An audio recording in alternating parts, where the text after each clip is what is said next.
আর কত এইভাবে হত্যা হবে? কি দোষ করেছিল আমার এই ভাইটি? পেটের দুঃখে তিনি উড়িষ্যাতে কাজ করতে গিয়েছিল, কিন্তু তাকে এইভাবে বাংলাদেশি বলে তিনাকে পিটিয়ে হত্যা করে দেওয়া হলো। তিনাকে যখন ওরা দেখাতে বলে তিনার আইডি কার্ড, তিনি আধার কার্ড ওনাদেরকে দেখায়, তারপরেও তিনাকে পিটিয়ে হত্যা করে দেওয়া হলো। কারণ সে ছিল একজন মুসলমান, সে ছিল একজন বাঙালি।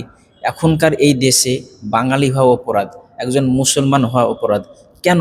কি দোষ করেছিল সে? একজন বাংলাদেশি হিন্দুকে হত্যা করা হলো, সেজন্য তোমাদের দরদ উতলে উঠছে, তোমরা রাস্তাতে নামছো।